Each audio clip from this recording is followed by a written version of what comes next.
On the news tonight, Governor Sheriff Oborowori charges Nigerian Football Federation to put the Nigeria's interest first in decision making. Academic Staff Union of Polytechnics issue 15-day ultimatum to federal government. International Organization for Migration repatriates 180 Nigerians. And abroad, Ghana to access $360 million on completion of International Monetary Fund. Good evening and welcome to the Delta TV main news. I am Esther Okuta. Governor Sheriff Oborowori has charged the Nigeria Football Federation NFF to put the interest of the country first in taking decisions concerning its activities. The governor stated this while declaring open the 80th General Assembly of the Nigeria Football Federation at the Unity Hall Government House, Asaba. Parable 2 has details.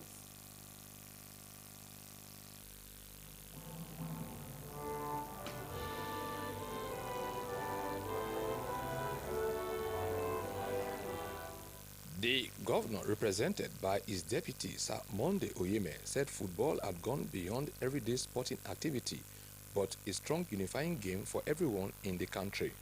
He noted that football had no age, religion, political, ethnic, social, or geographical barrier, hence the need for the NFF to put the country first above personal interest in taking decisions about the game. Governor Oborowori said the NFF had an enormous burden being the decision-making organ of football in the country, adding that their decisions would affect millions of Nigerians who are lovers of football. Yes, football is beyond the everyday sporting event. It has become a strong unifying game for Nigeria and Nigerians. Football has no age, no religion, political, ethnic, social, or geographical barrier in our country. This is why I call on you today to put the interest of the country first in taking decisions concerning the game of football. He said Delta was a sports-loving state and had continued its winning streak at the National Sports Festival and other sporting competitions, while affirming its commitment to the development of sports facilities in the state, as well as encouraging youths to be fully engaged in sporting activities. The governor said Delta had won the National Youth Game for the 8th consecutive times with 111 medals. Governor Oborowori said the 3rd edition of the annual Zenith Bank Delta Headmasters Football Competition had kicked off in Asaba for primary schools across the state, adding that the state had also organized Principals Cup for secondary schools in the state, all in a bid to discover young talents. In a lot of ways, these competitions have enabled us to catch them young, nurture them to be football stars, because we know the role the around level game play in Nigeria. That is the only game that when it is on, everybody forgets where he is from. We are all Nigerians. The Minister of Sports Development, Senator John Enoch, said the federal government does not intervene in the running of football in the country and called on the NFF to take steps to shore up its value in the administration of football. He pledged the commitment of the federal government in providing support for sports, particularly football, and urged the NFF to implement its 10 years football master plan to give it the necessary reforms. You are gathered to discuss a subject that means and resonates so much in the homes, in the houses of the Nigerian people. So if you have that kind of responsibility, you must take it seriously. You just must take this seriously. And I think that when you look at football, I believe that as a people and as a country, also congratulate ourselves in terms of the giant strides that we have also recorded from the first time we ever took part in an international football competition to the numerous times, relatively speaking, that Nigeria has been part of the World Cup, whether male or female. A former president of the NFF and member of the FIFA Council, Mr. Amaju Pinnick, urged the body to unite and work together in order to qualify for the 2026 World Cup and thanked Governor Sheriff Oborowori for hosting the 2024 NFF Annual General Assembly. The simple message from the president of FIFA is saying, keep the ship sailing. The ship of football. The ship that has made so many of us so happy. That have brought so many fortunes, privileges to our various homes. We should keep it. The only way we can keep it sailing is to be united. That oneness, that love, we must at every point in time demonstrate that, especially to the leadership of Nigerian football. It is very, very important. The president of the Nigerian Football Federation, Alhaji Ibrahim Goso, said the annual General Assembly of the body was responsible for taking stock of its issues and activities of the preceding year and also to make projections for the coming year. He highlighted some challenges and successes in the administration of football in the country and the national football teams and pledged the readiness of the NFF to make the difference, particularly in ensuring that Nigeria qualifies for the World Cup. The event featured the presentation of FIFA-branded shirts to the governor and the Minister of Sports. I am Pere Botu reporting. The state government has reaffirmed that peace building remains one of its cardinal objectives. The special advisor to the state governor on peace building and conflict resolution, Chief Edwin Uzo, made the reaffirmation when he led the peace building team on a fact-finding to the Palace of His Royal Majesty the Ovie of Ijere Kingdom, Monday Whiskey at Ichop West Local Government Area. Henry Unogwa reports. Chief Edwin Uzo said the visit was as a result of the fallout of meetings held with some stakeholders from Ijere Kingdom over alleged allegations against the king. He noted that the visit was to enable the peace-building team hear the king's side of the matter in order to embark on a peaceful resolutions on the matter. The special advisor enjoined the Ovie of Ijere Kingdom, Monday Whiskey, to carry the aggrieved parties along and not to allow any group of persons to bring division to the kingdom. But why we came is actually to lay these issues to you. And let's hear your own version. So that in our joint meeting again, which will be the last, we were able to say that this is your position, this is your position, and this is your position. Chief Uzo also told the aggrieved persons to respect and to support the king, adding that the state government would not tolerate any person or group of persons promoting crisis in communities. The team assured the Ijere people that peace could only be restored by obeying the state government's advice. Just become leader. We'll manage the whole thing so that peace can come. All the children of the kingdom. You are the father of everybody. The Ovie of Ijere Kingdom, Monday Whiskey, also narrated his audio before the peace team while promising to maintain peace. I want to administer a united, prosperous, peaceful, and equitable kingdom where things are done in a very lawful manner. Henry Onogwa reporting. Residents of the state have been called upon to use the insecticide-treated net, ITN, in their homes to achieve full eradication of malaria from the country. The General Manager of the Delta Broadcasting Service, DBS Asaba, Mrs. Christine Emetulu, made the call when she played host to the ITN campaign team from the Ministry of Health, led by the Director of Public Health Department, Dr. Christian Teshola. The report.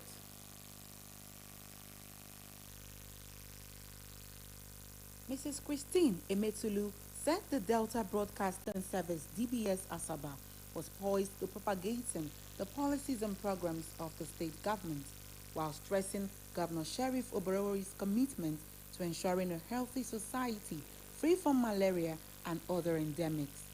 She thanked the insecticide-treated net ITN campaign team for being in the forefront in the fight against malaria and promised continuous collaboration in terms of subsidized rates on jingles and programs to ensure that residents got adequate information on the proper use of the insecticide-treated nets to avoid malaria, which was a major cause of high mortality rates in children and pregnant women. I would urge you to syndicate with the Ministry of Environment, other related agencies and boards, to the extent that it is sealed the drain so that the water can flow, so that we don't have stagnant water to breed mosquitoes and by extension expose our citizens to being infected by malaria. Also to the mothers that are out there watching us, listening to us, I'd like to urge you to use these mosquito nets. I am sure there are some tales and ancient beliefs that have to do with such uses, and that's where this, coming on radio and interacting with them and come in. They'll say all kinds of things. So to our pregnant women and to those who already have young children, the mosquito nets, they are safe for you to use. So The Director, Public Health Department in the Ministry of Health, Dr. Christian Teshola, said the ITN mass campaign will take place in the first quarter of 2025, adding that the use of insecticide-treated nets to prevent mosquito bites, which carried plasmodium that caused the malaria disease, was vital. The net campaign is very important with regards to preventing malaria. We do this periodically every 2 years. We need to make sure that the general population have these insecticide-treated nets to prevent them from having malaria. A member of the team from the Society for Family Health, Nigeria, Mr. Bowe Daniel, said the campaign was a strategy by the World Health Organization, WHO, to reduce the burden of malaria in the country, adding that areas with most prevalent cases of malaria would be the focal points. Mr. Bowe said with over 3.1 million nets to be distributed, every household would get a minimum of 2 nets and maximum of 4 nets, depending on the number of members in the household. He said over 10,000 personnel were on ground for the distribution, with over 2,000 distribution points in the state, adding that the exercise would be preceded by a mobilization period with the distribution of cards to each household, majorly in the rural areas where the cases were most prevalent. So the strategy that we'll be implementing this year is different from what was implemented the previous campaign. This strategy, we call it the double phase approach. The double phase approach simply means that there's a mobilization period where the mobilizers will go to the houses, give out net cards to the household, and then tell them the particular distribution point where they're expected to go get their net and the date they're expected to go. So when it is time for distribution, they now go to those distribution points and queue and receive their nets. The state health educator, Dr. Emmanuel Odejero, thanked the DBS General Manager and her management team for the continued collaboration with the Ministry of Health. Esther Okuta reporting. State Governor Mr. Sim Fubara has declared that the state's local government election must hold as scheduled. Governor Fubara further declared that the Inspector General of Police, IGP, Mr. Kayode Egbetokun, could not stop him from accessing the premises of the state's Independent Electoral Commission, RCA. Addressing a gathering in Port Harcourt, the governor declared that the IGP would have to shoot him to prevent his entrance into the RCA premises. The Rivers State Police Command had vowed not to allow the local government election scheduled from holding tomorrow. The command also said it was aware of the September 30 judgment of an Abuja Federal High Court which barred the police from participating in the election. The statement further added that the Force Legal Department had advised that the court ruling takes precedence.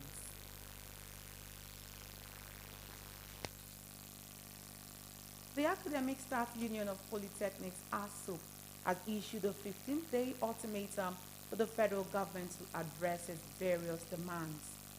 ASUP's national president, Mr. Sharma Banja, said the ultimatum was issued at the end of his National Executive Council NEC meeting in Abuja.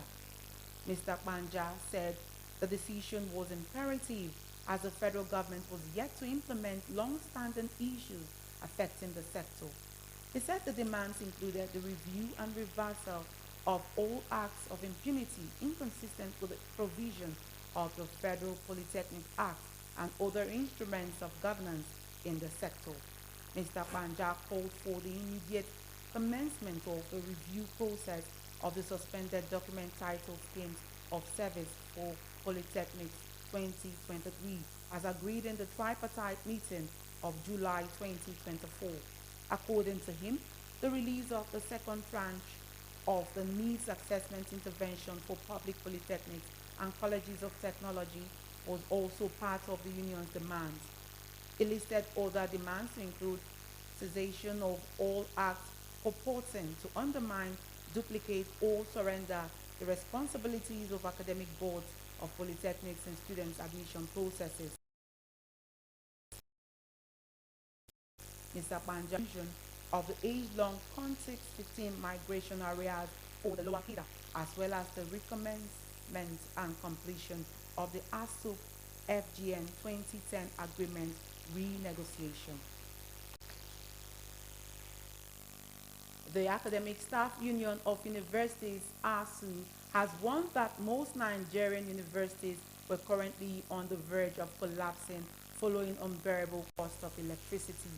The ASU president, Professor Emmanuel Osodeke, stated this during the opening session of a two-day national conference convened by the union in Abuja.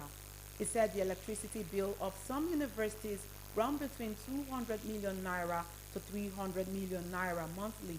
According to him, upon huge bills, universities only receive 15 million naira monthly for the federal government as running costs for both electricity bill and other bills. He lamented that the universities get 15 million as total running costs. The National Association of Nigerian Students, NAN, has partnered with the Agricultural and Rural Management Training Institute, AMTI, to promote and enhance the development of agriculture in Nigeria. In a statement signed by NAN's Senate clerk, Mr. Oladimeji Uthman, said the initiative underscored NAN's commitment to supporting agriculture as a critical sector for the nation's economic stability and growth. Mr. Uthman affirmed that NAN, as a body dedicated to advocating the interests of Nigerian students and contributing to the development of the country, recognizes agriculture as one of the nation's most significant sources of strength. He added that the partnership with AMTI was aimed at equipping students, particularly those studying agriculture-related fields, with the necessary training, resources, and mentorship to actively contribute to the sector. The International Organization for Migration, IOM, in conjunction with the National Emergency Management Agency, NEMA, Lagos Territorial Office, has repatriated a total of 180 Nigerians stranded in Libya. In a statement, NEMA disclosed that the returnees arrived at Murtala Mohammed International Airport in Lagos.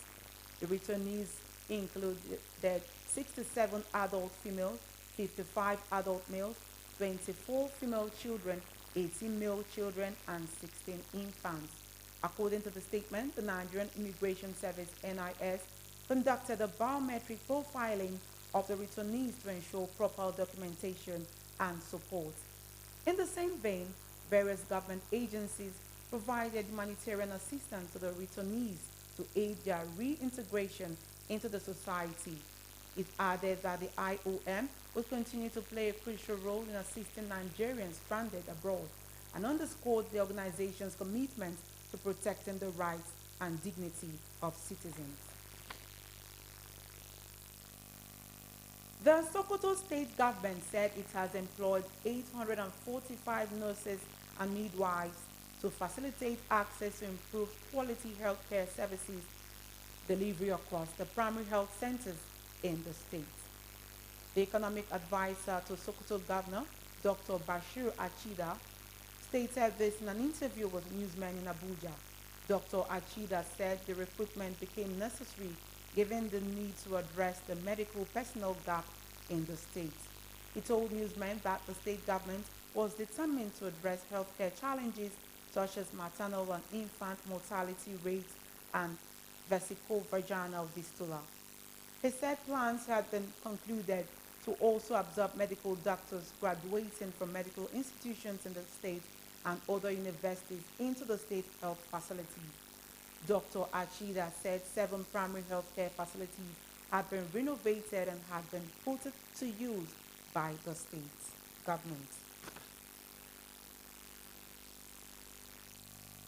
Governor Sharif Oborowori has sent condolences to the family of the people who died in a building collapse at Egereka Primary School, Ewu Town in Ugoli South local government area.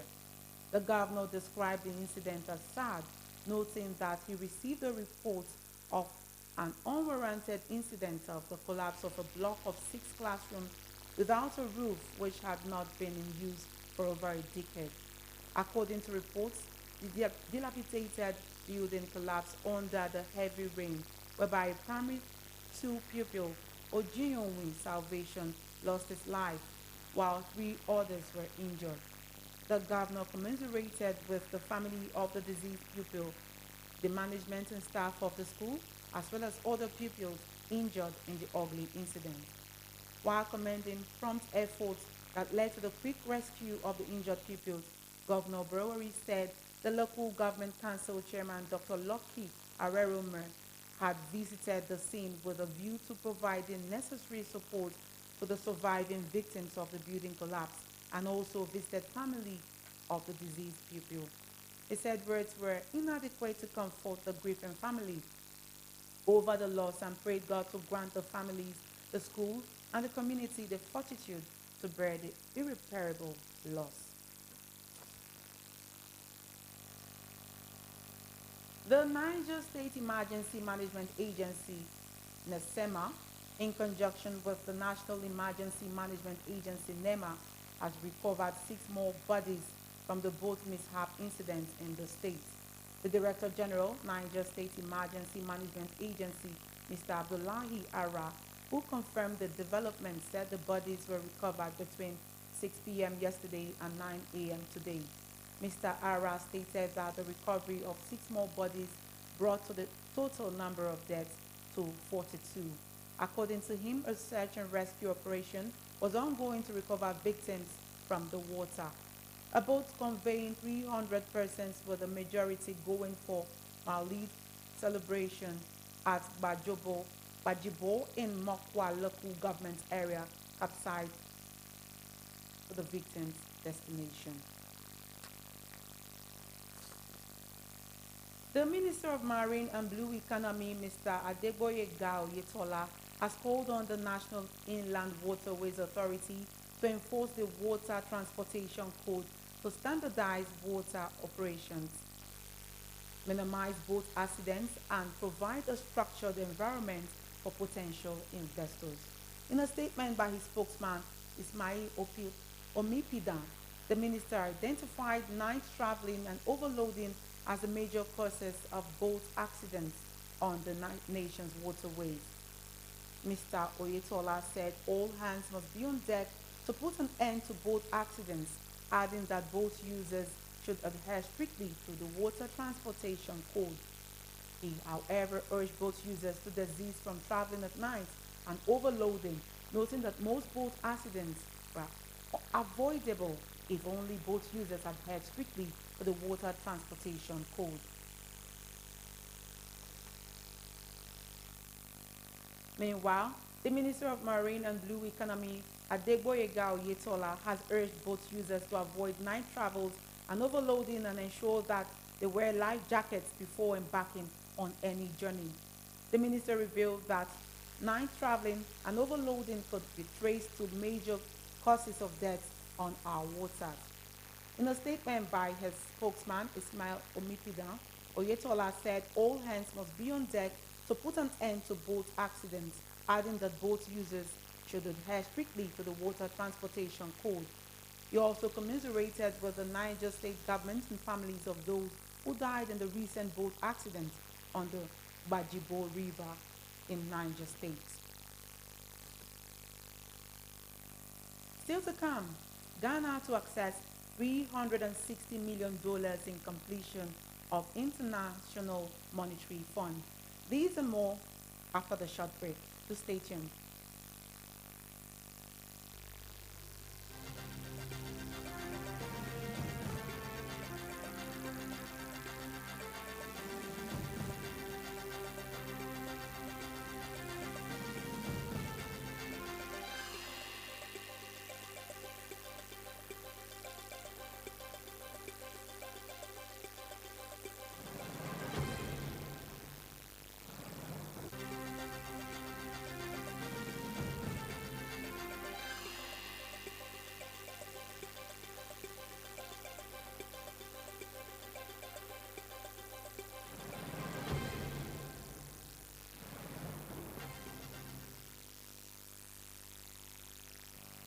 Welcome back. We'll now take you to the foreign scene.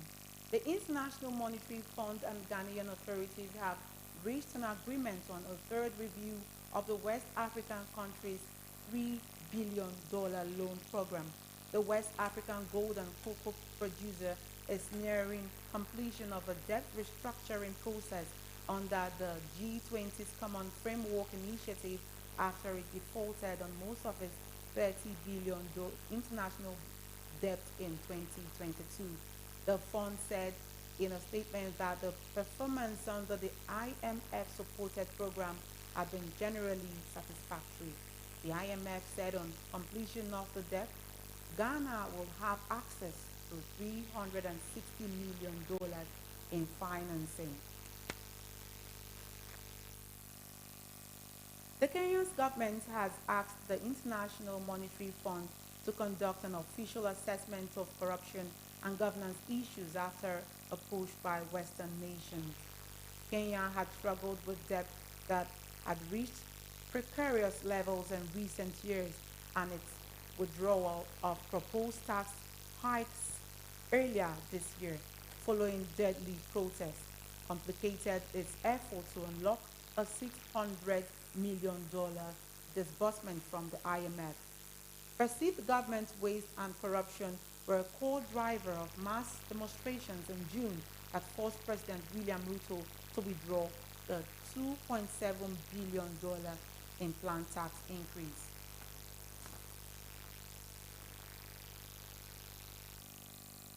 The Supreme Leader Ayatollah Ali Khamenei has said Iran and its regional allies will not back down after an Israeli attack on Beirut that is thought to have targeted the heir apparent of the assassinated leader of Tehran-backed Hezbollah. Iran raised the stakes when it fired missiles at Israel on Tuesday, partly in retaliation for Israel's killing of Hezbollah Secretary General Saeed Hassan Nasrallah, a towering figure who turned the group into a powerful armed political force with reach across the Middle East. Israel had vowed to respond, and oil prices have risen on the prospects of a possible attack on Iran's oil facility. He said Iran will not procrastinate nor act hastily to carry out its duty in confronting Israel without issuing a direct threat to Israel or the United States, but grasping the barrel of a rifle that stood to his left. The Russian government has issued a fresh warning to Nigeria, alleging that the United States and the United Kingdom were attempting to interfere in the country's internal affairs and sabotage its bilateral relations with Russia. The Russian embassy in Nigeria had denied any involvement in the October 1st hunger protest that rocked the country. In a later address to the Nigerian Ministry of Foreign Affairs, Russia's official press secretary Yuri Karamover stated that his country respects Nigeria's sovereignty and adheres to the principle of non-interference in internal affairs. Russia had accused Western countries, particularly the US, UK, and Ukraine, of spreading baseless accusations about its involvement in the protests. The Russian embassy cited statements by US Secretary of State Antony Blinken, former director of the British Council in Nigeria, David Roberts, and the ambassador of Ukraine to Nigeria, Ivan Kolostenko as examples of unfounded claims.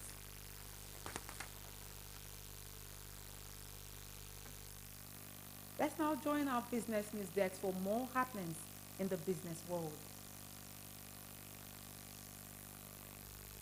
The Central Bank of Nigeria, CBN, has announced the introduction of an electronic machine system for foreign exchange transactions in the Nigerian foreign exchange market scheduled to begin from December 1, 2024.